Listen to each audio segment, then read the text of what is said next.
Hello everyone, welcome और welcome back to my channel. आज हम समझने वाले हैं एक और पार्ट ऑफ स्पीच जिसका नाम है प्रेपोजिशन। इससे पहले हमने नाउन, प्रोनाउन, वर्ब, एडवर्ब और एडजेक्टिव देखा।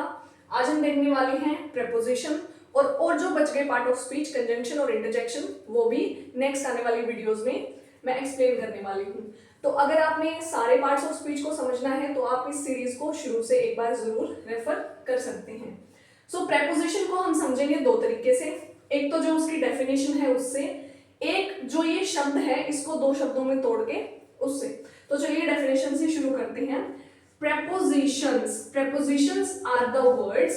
प्रेपोजिशन वे शब्द हैं विच कनेक्ट्स, जो कनेक्ट करते हैं नाउन, प्रोनाउन या फ्रेज को। I hope friend noun, pronoun, phrase क्या होते हैं ये आपने पिछली वीडियोस में देख लिया होगा। Which connects noun, pronoun और phrase to other words of a sentence। ये क्या काम करती है preposition? Preposition वो शब्द होते हैं जो एक सेंटेंस में नाउन, प्रोनाउन या फ्रेज को उस सेंटेंस के अदर वर्ड से कनेक्ट करने का काम करते हैं। और वो अदर वर्ड्स भी कौन से होंगे? वो अदर वर्ड्स भी नाउन, प्रोनाउन या फ्रेज होंगे। अब देखते हैं फ्रेंड्स प्रेपोजिशन बना किससे है। प्रेपोजिशन बना है दो वर्ड्स कह सकते हैं, एक प्री और एक पोजीशन। प्री का मतलब पहले और पोजीशन का मतलब जगह। प्री मतलब पहले, ये वर्ड्स जो है ये पहले आते हैं, ये पहले आते हैं, इनके बाद आते हैं नाउन, प्रोनाउन या फ्रेज। और आगे अभी नेक्स्ट स्लाइड में हम देखेंगे सेंटेंसेस की हेल्प से कि भाई ये कैसे पहले आते हैं और इनके बाद जो मैं कह रही हूँ कि इनके बाद नाउन, प्रोनाउन या फ्रेज आते हैं वो क्या है। और दूसरा वर्ड है पोजीशन। तो ये सिर्फ कनेक्ट करने का काम नहीं करते, ये हमें नाउन की पोजीशन बताने का काम करते हैं। जो मूवमेंट हो रही है किस डायरेक्शन में हो रही है उसको बताने का काम करते हैं। और ये हमें वर्ब के टाइम को भी बताते हैं। और यही तीनों हमारी बन जाती हैं types of preposition. Preposition of place या position, preposition of movement and preposition of time. So friends, अभी जो हमने डेफिनेशन पढ़ी उसको समझते हैं एग्जाम्पल्स की हेल्प से। अब मैंने लिखा है duster is on my hand. मैं कहना चाहती हूँ डस्टर मेरे हाथ पर है, तो मैं यहाँ पर लगाऊंगी ऑन। ये ऑन क्या है? मेरा प्रेपोजिशन है। और ये क्या बता रहा है इस डस्टर की पोजीशन? तो ये कौन सा प्रेपोजिशन हो गया? प्रेपोजिशन ऑफ प्लेस, जो हमें प्लेस के बारे में बताए कि भाई डस्टर हाथ के ऊपर है या फिर सिर के ऊपर है या बोर्ड के ऊपर है, कहाँ है, तो वो होगा प्रेपोजिशन ऑफ प्लेस। और अब ये क्या कर रहा है? ये इन ग्रुप ऑफ वर्ड्स को, इस सब्जेक्ट को और इस हेल्पिंग वर्ब को इन बाकी बचे हुए वर्ड से कनेक्ट करने का भी काम कर रहा है, उसका प्लेस बताते हुए। अब यहाँ पर हमें एक चीज और समझनी है, ये जो बाद में आई है ना, ये इसको नाउन कहेंगे हम, ये बन जाता है हमारा प्रेपोजिशनल ऑब्जेक्ट। ठीक है, इसको हम कहेंगे प्रेपोजिशनल ऑब्जेक्ट। नेक्स्ट सेंटेंस देखते हैं, शी विल कम इन जुलाई। अब मैंने यहाँ जुलाई इन ही क्यों लिखा? मैं ऑन, एट, वो सब चीजें हम आगे वीडियो में देखेंगे और पार्ट 2 में हम समझेंगे इन, ऑन, एट। जो मोस्ट कंफ्यूजिंग प्रेपोजिशंस हैं उनको बहुत ही आसान तरीके से एक टेबुलर फॉर्म में समझेंगे, आपको साथ के साथ याद हो जाएगा। शी विल कम इन जुलाई। अब यहाँ पर हमें इन जो है, ये इन है मेरा प्रेपोजिशन, इतना तो हमें पता चल गया। ठीक है, प्रेपोजिशन है और डेफिनेशन के हिसाब से क्या कर रहा है? इन ग्रुप ऑफ वर्ड्स को दूसरे ग्रुप ऑफ वर्ड से जोड़ रहा है और ये हो जाएगा हमारा प्रेपोजिशनल ऑब्जेक्ट। अब ये यहाँ पर हमें क्या बता रहा है? टाइम बता रहा है, तो ये हो गया मेरा प्रेपोजिशन ऑफ टाइम। इजी है ना फ्रेंड्स? नेक्स्ट देखिए, ही जंप्ड ओवर द वॉल। वह दीवार के ऊपर से कूद गया। ही सब्जेक्ट, जंप्ड वर्ब। ये फ्रेंड्स मैंने पहले समझाए हुए हैं कि ही यहाँ पर सब्जेक्ट कैसे है, ये वर्ब कैसे है। जो पूरी सीरीज ये जो चलती आ रही है 8 पार्ट्स ऑफ स्पीच की, आप उसमें देख सकते हैं। Over the wall. अब ये ओवर मुझे क्या दिखा रहा है? एक तो इसने इनसे कनेक्ट कर दिया, ये हमारा प्रेपोजिशनल ऑब्जेक्ट हो गया, उससे कनेक्ट कर दिया। ओवर हमें क्या बता रहा है यहाँ कि वह दीवार के ऊपर से कूद गया, ये हमें मूवमेंट के बारे में बता रहा है। तो ये हो जाएगा preposition of movement. So friends, in 3 example से एक तो हमारी डेफिनेशन और अच्छे से क्लियर हो गई कि प्रेपोजिशन क्या काम करते हैं, कुछ ग्रुप ऑफ वर्ड्स को दूसरे ग्रुप ऑफ वर्ड से कनेक्ट करने का काम करते हैं। सिर्फ कनेक्ट नहीं करते, उसके साथ साथ हमें क्या बताते हैं, प्लेस, टाइम और मूवमेंट या कभी कभी डायरेक्शन के बारे में भी ये हमें बताते हैं। और यही है हमारे 3 type of preposition, preposition of place, preposition of time and preposition of movement. अब 1 बाय 1 करके इनको टाइप्स को समझते हैं। सो फ्रेंड्स, पहला टाइप आता है प्रेपोजिशन ऑफ टाइम, जो हमें टाइम के बारे में बताता है, जिसमें कि सबसे पहले हमारे पास इन, ऑन और एट। ये इन, ऑन और एट प्रेपोजिशन ऑफ प्लेस भी होती हैं और इनका कंबाइंड यूज हम देखेंगे पार्ट 2 में, जिसमें एक टेबुलर फॉर्म में हम समझेंगे। तो पहले शुरू करते हैं इस पेयर से, अगो एंड बिफोर। अगो का मतलब भी पहले और बिफोर का मतलब भी पहले, तो इनका यूज कैसे करेंगे। अगो एंड बिफोर का, अगो का मतलब भी पहले और बिफोर का मतलब भी पहले। डिफरेंस क्या है, अगो हमें दिखाता है टाइम ड्यूरेशन को, कि भाई बहुत समय पहले, 2 घंटे पहले, 4 घंटे पहले। और बिफोर होता है स्पेसिफिक टाइम के लिए, कि 4 बजे से पहले आ जाना, 5 बजे से पहले आ जाना।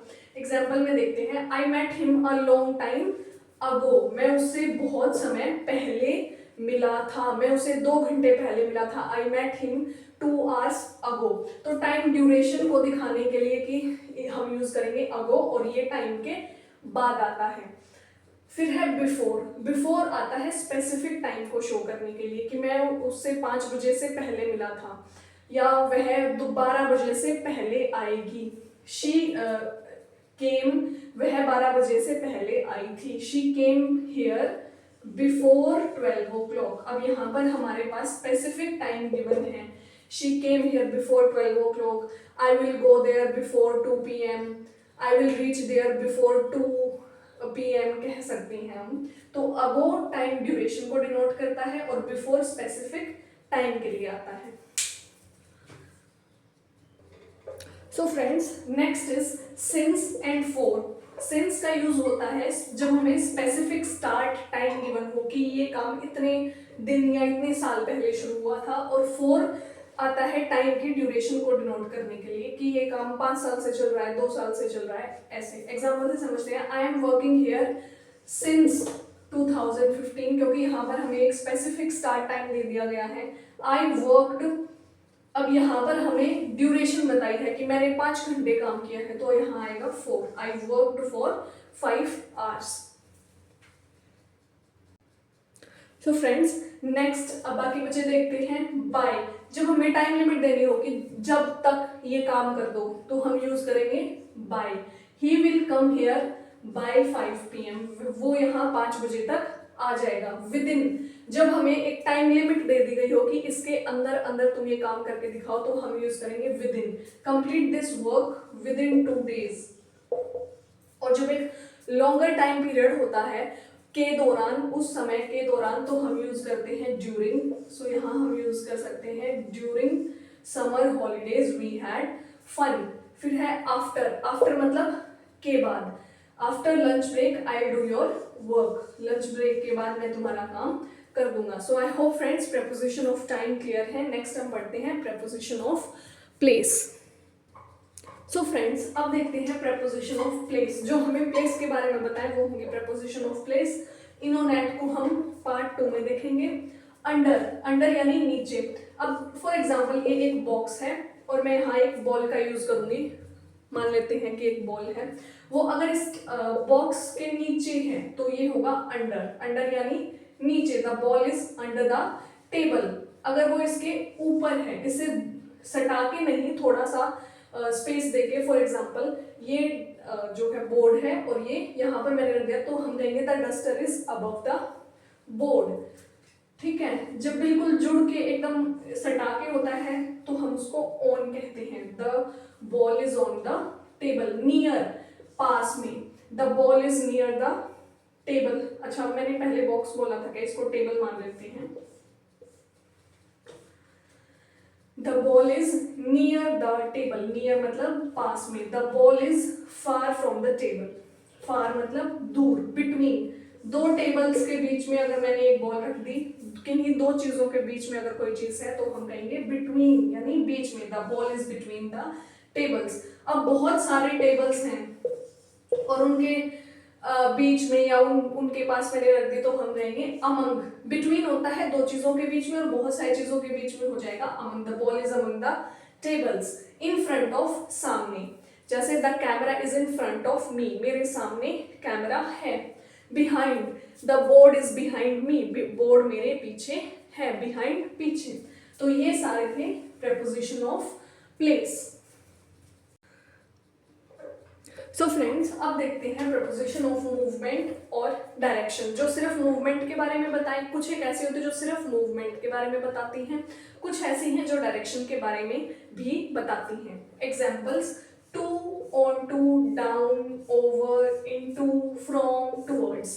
पहला पेयर देखते हैं, टू और टुवर्ड्स। कब टू यूज करें, कब टुवर्ड्स यूज करें? टू हम जब यूज करते हैं जब हमारे पास डायरेक्शन भी होती है और डेस्टिनेशन भी होती है।